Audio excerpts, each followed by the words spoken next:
therein lies the road to war. Because those voices don't speak for the rest of us. You and I know and do not believe that life is so dear and peace so sweet as to be purchased at the price of chains and slavery. Or should Moses have told the children of Israel to live in slavery under the Pharaoh? Should Christ have reduced the cross? Should the patriots at Concord Bridge have thrown down their guns and refused to fire the shot heard round the world? The martyrs of history were not fools. And our honored dead who gave their lives to stop the advance of the Nazis didn't die in vain. Where then is the road to peace? Or the simple answer after all? You and I have the courage to say to our enemies, there is a price we will not pay, there is a point beyond which they must not have. You and I have a rendezvous with death. We'll preserve for our children this, the last death's hope. Hey, Brother Logan. I've been thinking because I've been working. I think when I work. So, about my politics, you know. Sometimes I may sound like the left of Sweden is like the opposite of the left in America. It isn't. I mean, still some of the same marks, you know, same talking points and some of the same values. Yeah, of course. And also the right has also similarities. But the thing is that no matter if I live in left-wing Sweden or right-wing Sweden, I'll be in opposition, no matter what. But the thing is, yeah, the left, they tell me what to think, and they, you know, try to mold me into a way of being. But I know how to handle that, and that's the difference. Because what we have to do here in Sweden, if we live under a left-wing government and have opposing views on stuff, what we have to do is not give a shit. And that's it. But if I was living under a right-wing government, they would starve me, you know, lest I bow to the rich. And I don't really know how to handle that. So that's my reason, I think, for voting on the left side of the aisle. So here my options are: I can either be collective with my wallet and individual with my mind, or I can be individual with my wallet and kind of collective with my mind. And for me, the second option is just not a good deal. So that's where I stand. And then, of course, the right could have, you know, pluses that would weigh that out. But nah, not here. None of them want to stop the baby killings, and none of them will acknowledge my God-given right to sufficiently arm myself. So there's nothing in there for me. But then again, you know, sticks and stones may break my bones, but words will never hurt me. That saying, I think, kind of sums up my my choice. But the way I've understood it is that on your side of the ocean, the left, they use the words, the sticks and stones, and they starve you out. So, well, I think the world would look different to me if I was in your place.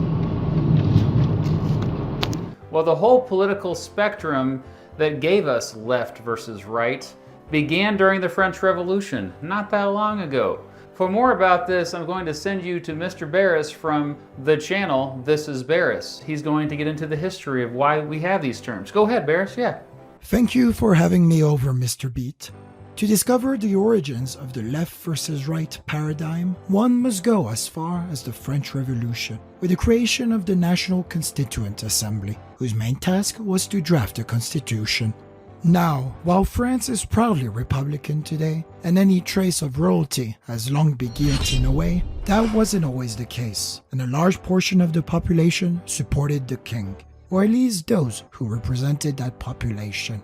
As such, when on November 11, 1789, the Assembly had to vote on whether the Constitution would grant the king an absolute veto or partial veto. Those who favored an absolute veto were asked to sit on the right of the President of the Assembly, while those who favored a partial veto, which was the more radical position, were asked to sit on the left. This wasn't done symbolically, but to make the vote count easier for the president, who felt a bit overwhelmed by the 1,500 deputies.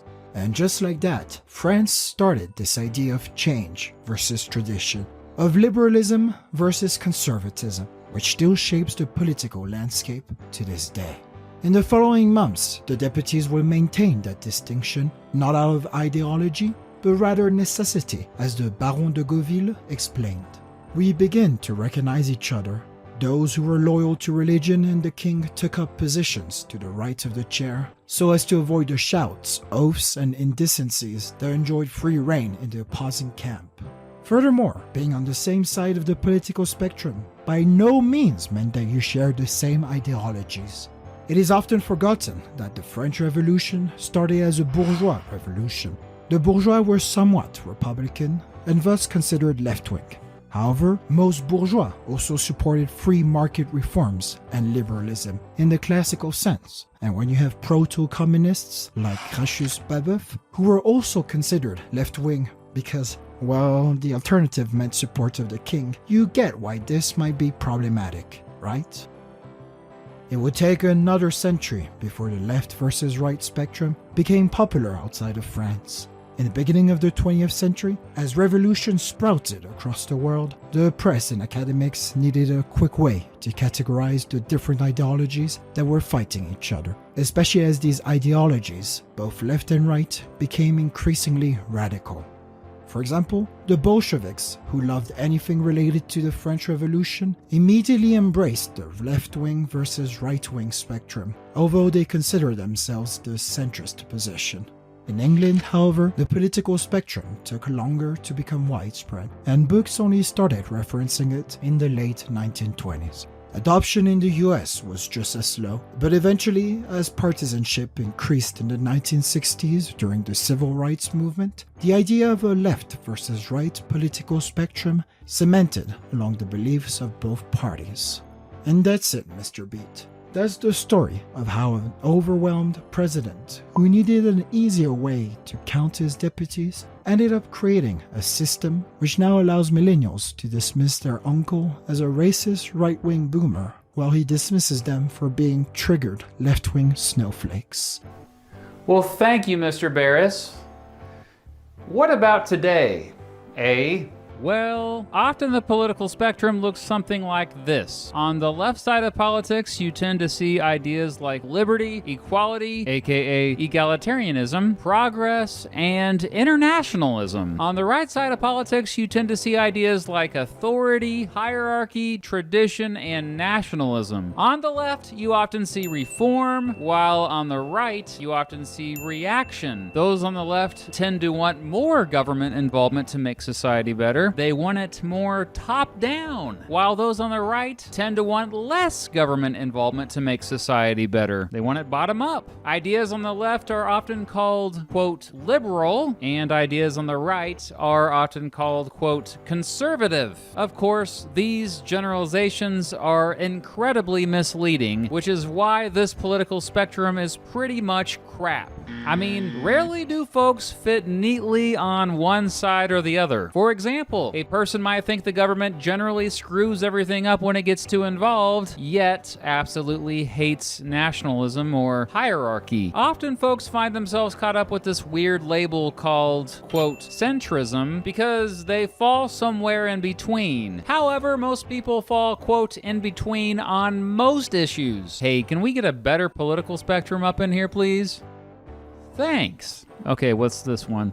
Oh yes, this one was developed in the 1950s by a psychologist named Hans Eysenck. He noticed that there was something similar going on with the Nazis, who were supposed to be on the right end of the spectrum, and communist dictators, who were supposed to be on the left end of the spectrum. So he came up with these two spectrums, an R factor representing radicalism, and a T factor representing tender-mindedness. Needless to say, Eysenck's diagram had its critics. In particular, this dude, another psychologist named Milton Rokeach, who argued the big difference between the left and right was basically that the left stressed equality more. Needless to say, Eysenck later adapted his chart to look like this, bringing an S-factor spectrum, which followed economic beliefs. Around that same time, the Nolan chart, developed by a libertarian activist named David Nolan, became a handy way for people to quickly see where they fell politically by looking at a personal freedom spectrum and an economic freedom spectrum. Yep, that's about where Nolan would have been on his own chart. And yes, today it's still heavily used in libertarian circles. The Vossum chart was a 3-axis version of the Nolan chart and looks like this. Whoa, that one looks complicated. Other 2-axis charts include the Pornell chart, developed by this dude, Jerry Pornell. On one axis, it looks at people's attitudes toward the government, or as he said, the state. On the other, people's attitudes toward social progress. But wait a second, how do you define social progress, though? Over the years, there have been tons of political spectrum charts, like this one, and more 3-axis versions like this one. But the problem is people won't stop fighting about which chart is best. Most of the debate centers over which axis or axes to include for each one. Wait a second. The plural of axis is axes? What the heck? Anyway, additional axes include communitarianism versus individualism, no separation of church and state versus complete separation of church and state, interventionist foreign policy versus non-interventionist foreign policy, multilateralism versus unilateralism, globalization versus protectionism, pacifism versus militarism, and centralism versus regionalism. That's a lot of isms. Again, odds are almost all of you are somewhere in the middle on all of these spectrums. So where do you fall on the political spectrum? That's right, you, with the yellow shirt. Well, I think it depends on the issue. It's not static. Chances are you are constantly moving around on the spectrum, and that's probably a good thing because it shows that you have a more open mind. If you want to know where you stand at any given time, I personally recommend the political compass. It's not perfect, but it's a pretty good start figuring out where you stand politically. There is also isidewith.com, which does a decent job of matching you up with politicians you should probably vote for, but calling someone or yourself right-wing or left-wing, which really didn't start happening frequently in the United States until the 1920s, by the way, is almost always an oversimplification. Whenever someone says the left or the right or left-wing or right-wing, ask them what they mean when they say that. Chances are you ask different people, they'll give you different answers. I think those terms, left and right, can do more harm than good, and probably it's time to get rid of them. Well, what do you think, Mr. Barris? Yeah, let's get rid of them. Because unless you are a filthy royalist, we are all technically left-wing here. And you aren't a royalist, Mr. Beat, right?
therein lies the road to war. Because those voices don't speak for the rest of us. You and I know and do not believe that life is so dear and peace so sweet as to be purchased at the price of chains and slavery. Or should Moses have told the children of Israel to live in slavery under the Pharaoh? Could Christ have refused the cross? Should the patriots that conquered Bridge have thrown down their guns and refused to fire the shot heard round the world? The martyrs of history were not fools. And our honored dead who gave their lives to stop the advance of the Nazis didn't die in vain. Where then is the road to peace? Or the simple answer after all? You and I have the courage to say to our enemies, there is a price we